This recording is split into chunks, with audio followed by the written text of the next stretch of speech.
lo que quieren ellos y acompañarlos a hacerlo, y luego, no sé, llevar de la mano, estar, acompañar, pero empezar chiquito, no tener una ambición, voy a hacer el censo de los hablantes en 2 meses, mentira, así no lo vas a hacer. Yo soy muy pragmática con esto. Gracias. Bueno, con eso que, ¿tú quieres? Para allá. No, quería, con respecto a la pregunta que hicieron, gracias, con respecto a la pregunta sobre cómo está una lengua, bueno, hay bastantes libros, algunos libros en donde hay varios modelos para diagnóstico, partiendo de la idea de que, bueno, ya estamos adentro de la comunidad, ya tenemos un interés de la comunidad y partiendo de eso, ¿no? De que si realmente pues lo que dices tú es cierto, no puedes llegar a imponer nada, sino que tú tienes ya. Partamos del supuesto que estamos dentro de la comunidad y que la comunidad quiere que estemos ahí. Sobre el tema concreto de cómo diagnostico la situación de la lengua, pues hay varias metodologías para hacerlo, hay bastantes escritos, puedo pasarte algo de bibliografías al respecto, pero también de experiencias que he oído con colegas que han trabajado en el Brasil. Una cosa que ellos me decían que hacían era que buscaban a las personas que decían que hablaban, trabajaban primero con ellos, o esas eran las personas que estaban inicialmente en el proyecto, y dentro de ellos, entre ellos mismos, decían quién era el que hablaba mejor o el que sabía mejor hablar, y a esa persona entonces la encargaban de ir a entrevistar a otras personas.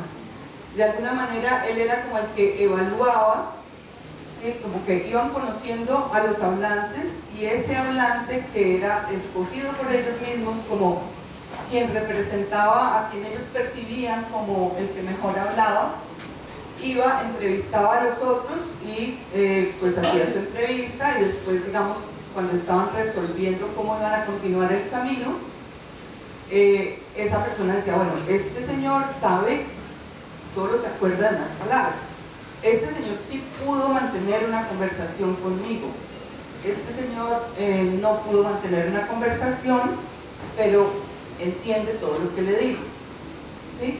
Entonces la metodología de ellos era trabajar con los hablantes o los que recuerdan, lo que sea, y entre ellos decidir quién es el que más sabe, y el que más sabe, o el que es considerado como mejor hablante dentro de la comunidad, va a ser el que acompaña las entrevistas para saber el nivel de los demás. Creo que eso puede ser útil, porque de todas maneras la pregunta me parece muy importante como una cuestión práctica de que cuando uno está iniciando un proceso de planificación con la comunidad, tiene que hacer una planificación realista desde la base de lo que hay.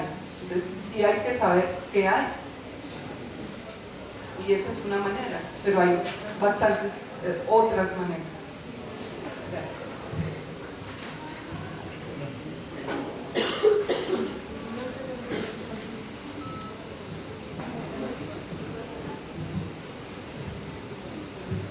Bueno, mi participación, creo que ya también cerrando lo de la pregunta del compañero, es con esta cuestión de comunidad. A mí me ha causado ruido a lo largo de todos estos días que nos refiramos a comunidades, porque pienso que las comunidades no son homogéneas. Creo que trabajamos con miembros de comunidad, no con comunidades. Y se lo digo yo, que soy de una comunidad pequeña, de 900, algo, bueno, de 1000 habitantes, digamos, ¿no? En este proyecto que tenemos de revitalización lingüística con el Cabildo de mi pueblo, convocamos asamblea, porque creo que podemos hablar de comunidad cuando se hace asamblea, porque la asamblea es lo que constituye nuestras comunidades. Entonces, a la asamblea que nosotros convocamos, somos 400, como 380 comuneros, somos de allá. y a la asamblea me parece que asistieron nada más 120 comuneros, ¿no? Hablo en específico de un proyecto de revitalización de lengua que tenemos con la autoridad de allá. Entonces, a mí me cuesta mucho decir que un proyecto comunitario con la comunidad, porque ni siquiera está representada ni el 20% de la comunidad, ¿no? Y eso que es más chiquita y eso que yo soy de allá. Creo que eso nos puede ayudar a que los estudiantes o como estudiantes no generemos como estas grandes expectativas, ¿no? Porque a lo mejor eso nos asusta. ¿Cómo trabajar con comunidades? No, con miembros de comunidad. A lo mejor fue uno el que te dijo, oye, ayúdame a revitalizar, ¿no? A lo mejor fueron dos. A lo mejor y con suerte 50, ¿no? Entonces hablemos de miembros de comunidades y no de comunidades, ¿no? Eso por una parte. Por otra parte, quería mencionar un poco también sobre este énfasis. Bueno, yo entiendo, ¿no?, que estamos en un congreso también de lingüística y de ahí que pues, la lengua es el foco, pareciera ser, ¿no? Pero yo ahorita lo que estoy viendo en mi pueblo, que solamente de los 1000 habitantes que yo les decía, solamente hay 10 personas en estos niveles de habla, que yo no me estoy fijando tanto en eso, sino en lo que me parece que es del Hines, que habla de competencias lingüísticas, ¿no? O gente que, voy a poner un ejemplo, hay una persona de fuera que sabe la lengua de la comunidad, la aprendió haciendo la lingüística descriptiva, ¿no? De tanto repetir y con sus informantes, pues aprendió. Entonces, ella no conocía la Sierra Sur, entonces yo una vez la invité, le dije, vamos a la Sierra Sur para que conozca. Entonces, ella pudo hacer una charla con uno de los hablantes y habló bien fluido, más que los hablantes incluso. Pero luego le platicaron acerca de un contexto muy particular que es el chaneque, que para nosotros es como un tipo aire, ¿no?, que luego se mete en el cuerpo y te adormece cuando tienes flojera. Bueno, entonces ahí ella no supo qué le estaban diciendo, ¿no?, porque no tenía una competencia sociocultural en el contexto de la lengua. Entonces, creo yo que una de las posibles vetas, sobre todo porque estamos en contexto de la investigación aquí, es ir más allá de la visión de simplemente la cuestión lingüística. Vayámonos a las competencias que tenemos en el contexto sociocultural. Por ejemplo, yo no soy hablante, sin embargo, en el contexto de la lengua entiendo el ritual de la milpa, de la siembra, y entiendo la comunalidad, pero no hablo la lengua. Entonces, ¿por qué no esos procesos de revitalización lingüística que vengan acompañadas o que se vea más tangible los procesos socioculturales donde tienen cabida, ¿no? Creo yo que si nosotros estamos interesados en fortalecer la diversidad sociocultural y lingüística de nuestros países, no nos aboquemos simplemente a la cuestión de la lengua, vayamos más allá. Ya decía la compañera Mapuche, ¿no?, también de que en su pueblo el problema del agua. Metámonos también a esos problemas, al problema del agua, al problema de la tierra. Cuando haya marchas, pues también hay que sumarnos a las marchas, hay que ir, hay que bloquear las calles con los compañeros. Me gusta mucho una frase muy acertada de un antropólogo haitiano, ahora se me va el nombre, pero él decía, ¿no?, de que esta cuestión del acercamiento, de que él hace una crítica muy fuerte a los antropólogos y dice que los antropólogos están en una posición privilegiada, ¿no?, desde una postura privilegiada cerca de la comunidad, pero a la vez lejos de ella, ¿no? No recuerdo ahorita cómo se llama es Trouliot, David Trouliot, quizás lo hayan conocido, pero me parece que abarquemos este aspecto más holístico sobre todo para poder apoyar esa cuestión lingüística. Uno cuando va al pueblo dice, bueno, pero eso ¿cómo me va a ayudar? Porque los pueblos tienen problemas de hambre. En Oaxaca, por ejemplo, ahorita en estos meses ha habido un problema que ha estado muy presente en los medios, ¿no?, la cuestión del hambre, del frío también, algunas cosas muy terribles, ¿no?, que lo último que les interesa es si hablan o no hablan la lengua, ¿no? O sea, hay problemas más graves que ellos están enfrentando. Aboquémonos a todo en este contexto más holístico si realmente queremos apoyar a las comunidades o a los miembros de las comunidades que quieren trabajar con nosotros, ¿no? Ese es mi aporte.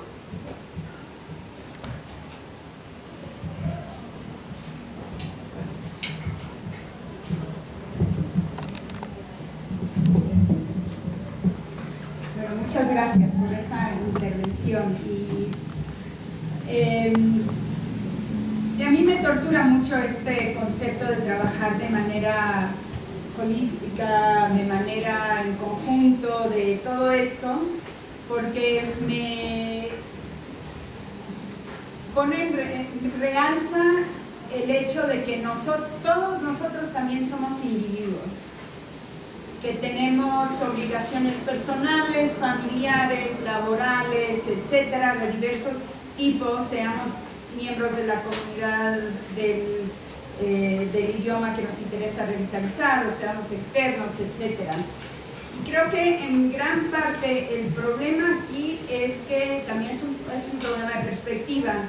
Todos como que queremos resolver el problema ya mañana, vemos la urgencia de la situación de las lenguas, vemos la ignorancia acerca del proceso. O sea, yo recuerdo que me preguntaban hace 6 o 8 años en mi institución, y entonces con tu iniciativa, ¿cuántas lenguas vamos a salvar? Una. Y bueno, entonces casi nos cierran la iniciativa, porque ¿para qué? Y tenemos que ser súper conscientes y de que uno solo, ni dos solos, ni con el esfuerzo de hoy, ni con el esfuerzo de un año, ya vimos varios ejemplos de procesos de 30 años, ¿no? Creo que ese número 30 es mágico. A los hawaianos les tomó 30 años sentir que ya andaban en la dirección correcta, no consideran que han logrado sus objetivos, pero como que esa marca de 30 años, ¿no? Los Miami, ¿perdón? Los maoríes también. Exactamente, los Miami también con su mega esfuerzo, llevan 30 años y ahorita sienten que ya medio saben por dónde tienen que ir. Estamos hablando de un proceso. Una vez una señora Smuich, Chumash barbareño de California, una señora como de, no sé qué edad tendría, pero ella me dijo, mira, yo vengo aquí a trabajar con los archivos, quiero rescatar mi lengua que no se ha hablado en décadas, pero yo sé que yo nunca voy a ver el fruto de mis esfuerzos, y yo lo que estoy haciendo es abrir tantita brecha, y le toca a estos que siguen, que también estaban ahí con ella trabajando, hacer la siguiente parte, ¿no? Y entonces, recuerdo una anécdota más, di una pequeña plática agosto pasado a maestros de educación indígena en Oaxaca, y me decían, sí, pero es que los niños no quieren hablar y terminan el año escolar y los niños siguen sin hablar. Y entonces ahí me cae el 20, ¿no? Y todo el mundo diciendo, sí, tenemos esa misma impresión. Y bueno, pero es que todos estamos asumiendo que con un año escolar vamos a cambiar las actitudes, vamos a mejorar la disponibilidad de materiales, etcétera, etcétera, etcétera. Entonces creo que tenemos que echarnos para atrás tantito y decir, sí, las lenguas se nos están yendo, pero no vamos a poder revitalizarlas de la noche a la mañana y nos va a tomar años.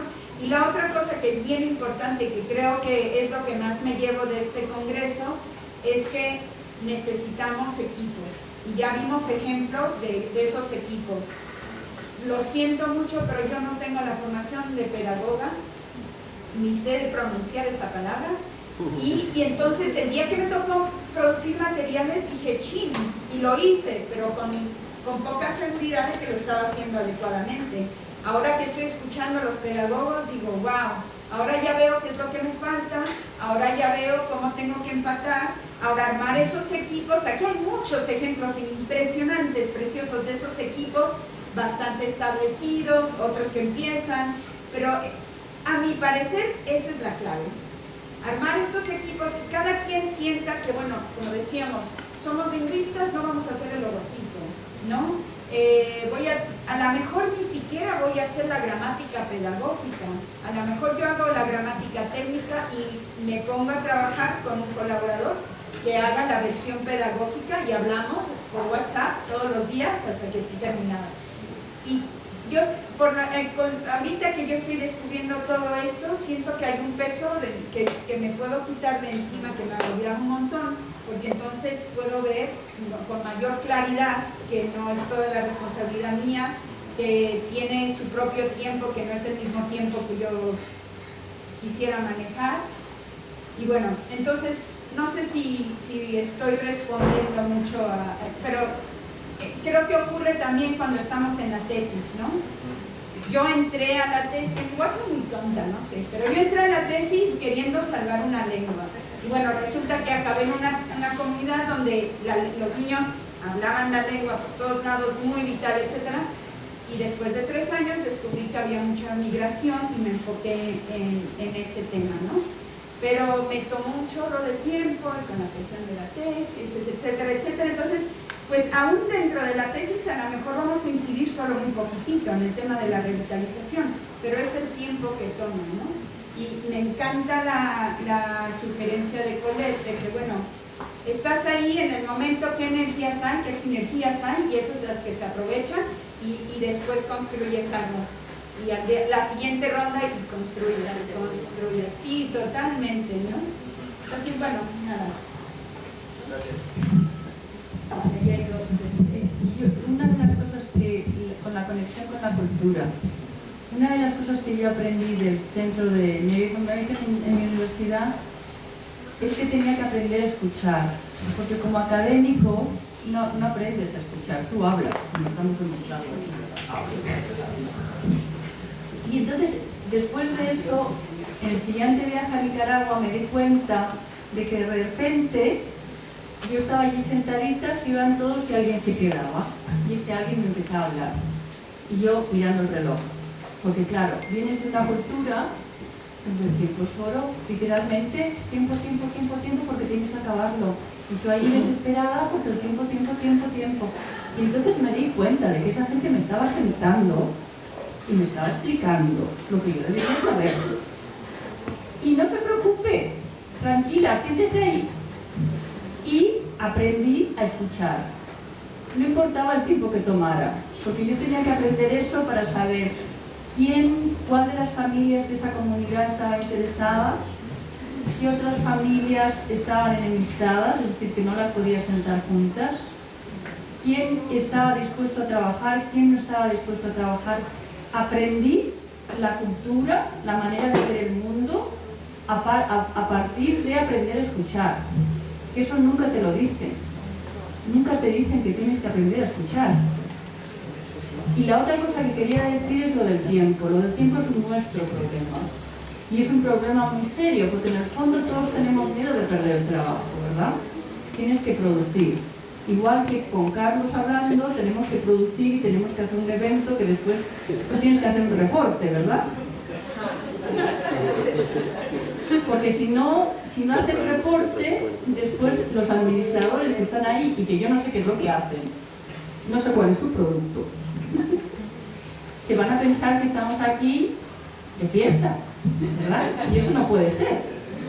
No puede ser que estemos de fiesta, ¿verdad? Entonces el tiempo es uno de los grandes problemas. El tiempo es el que dice que tienes que acabar la tesis doctoral en 5 años, el tiempo es el que dice que tienes 5 años para pasar tenure, el tiempo, y el tiempo es un concepto occidental que estamos metiendo en un trabajo con miembros de las comunidades y con comunidades cuyo concepto del tiempo es absolutamente diferente. Y ahí yo creo que es un problema de todos, pero básicamente es un problema nuestro encontrar maneras creativas básicamente de engañar a los que nos piden que controlemos el tiempo. Ay, no debería, ¿verdad? No se preocupe, todos ya. Tal vez pensemos en 10 minutos para... Bueno. Bien. Noemi, Malecu, les voy a hacer una consulta como Malecu, como indígena. Yo sé que hay estudiantes lingüistas y estudiantes en proceso de formación. Las poblaciones indígenas, no solamente en Costa Rica, sino en otros contextos, se han quejado mucho de los lingüistas que llegan a sus comunidades, porque de repente hacen traducciones que cambian el sentido o la esencia de lo que es su lengua materna o vernáculo. Yo quería saber si existe como ¿qué le digo? Como en el colegio de licenciados y profesores, que hay una forma de que una comunidad pueda dirigirse a X organización y decirle, mire, llegó fulana de tal o fulanito de tal, hizo tales y tales prácticas que no van acorde con nuestras costumbres y tradiciones, y que eso se pueda regular. O sea, yo sé que de buenas intenciones estamos llenos por todo lado, pero sí es importante que las poblaciones indígenas sepamos cómo funciona el trabajo de los lingüistas, qué se puede permitir, qué no se puede permitir de forma profesionalmente hablando, digamos, desde su práctica, como según la formación que hayan recibido. Eso por un lado. Por otro lado, me gustaría saber qué prevalece al trabajar, cuando ustedes trabajan con poblaciones indígenas, ¿qué prevalece? ¿Mis objetivos como lingüista o los objetivos o las expectativas de la población con la que yo estoy trabajando? Básicamente eso.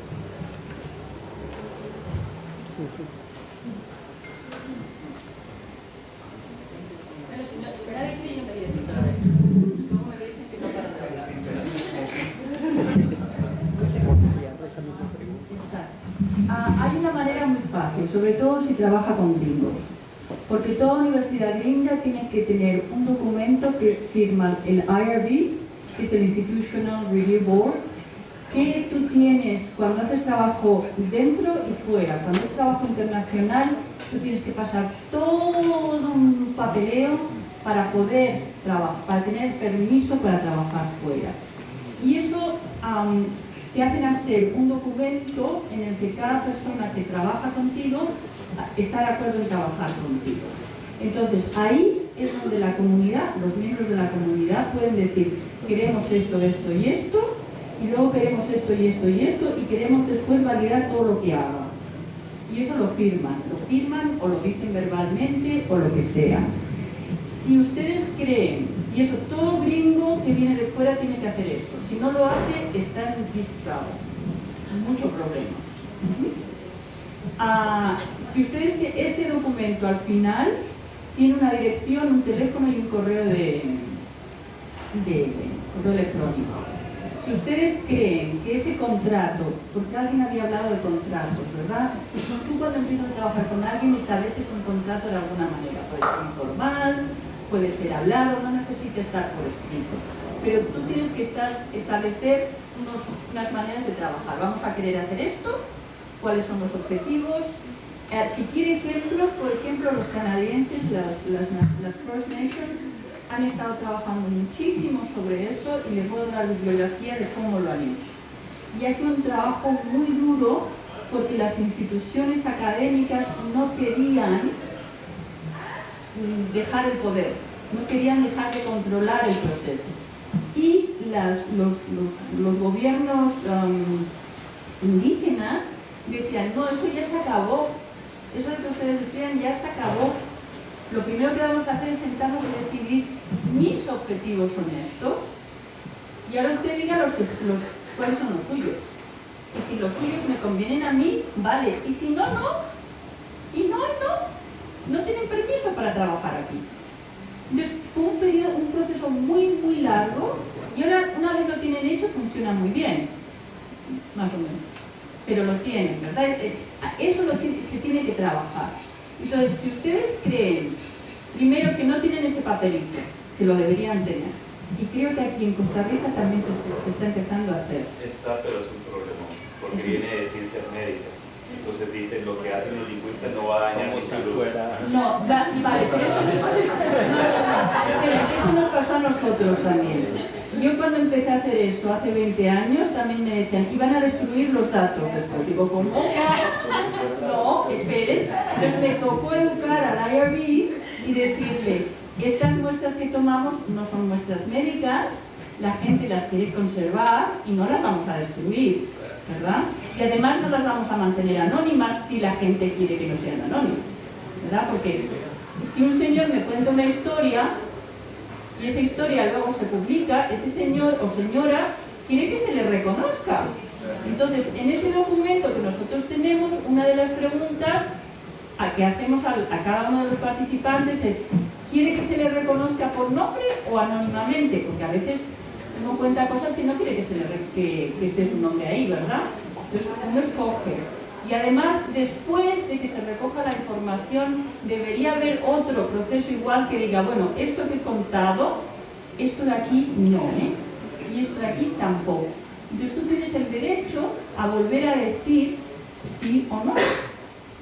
Y si es que no, y el lingüista te dice: pero es que yo necesito para mi institución, le dices: lo siento, no, podemos hacer otra cosa, podemos encontrar otra solución, pero no.